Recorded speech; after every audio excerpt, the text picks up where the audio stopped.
Bonjour, bienvenue à la 3e capsule de ces afro-scientifiques d'hier à aujourd'hui.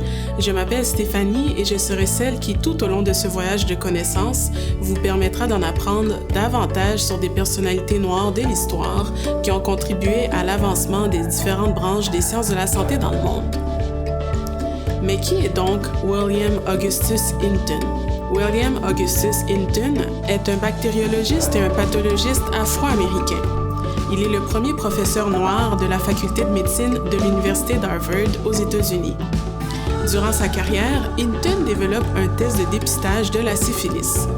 On le nomme le Hinton Test.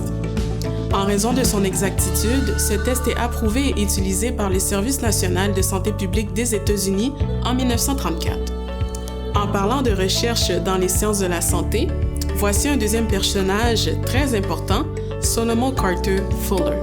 Né en 1872 au Libéria, Dr. Solomon Carter Fuller est reconnu comme étant le premier psychiatre afro-américain aux États-Unis. Durant sa carrière, il œuvre principalement comme pathologiste. En 1897, il obtient son diplôme de la faculté de médecine de l'Université de Boston.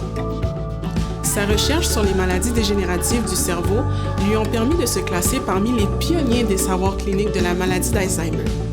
En 1903, Dr. Fuller a la chance d'être récipiendaire d'une offre de stage à l'Université de Munich en Allemagne. En sol allemand, il approfondit ses savoirs neuropathologiques à l'hôpital psychiatrique de Munich. Sa présence a permis de diagnostiquer avec exactitude des individus avec des symptômes précoces de la maladie d'Alzheimer. En son honneur, l'Association des psychiatres de Black Psychiatrists of America offre des formations continues qui ont pour but d'adresser les différents troubles de santé mentale des afro-descendants en Amérique et sur la scène internationale. Cette association offre des formations continues aux psychiatres désirant en apprendre davantage sur les différents soins transculturels auprès des individus issus des communautés noires. Solomon Carter Fuller est officiellement le premier psychiatre afro-américain. Mais qui est le premier médecin afro-canadien? Le voici, Anderson Ruffin Abbott. Anderson Ruffin Abbott étudie la médecine à l'Université de Toronto.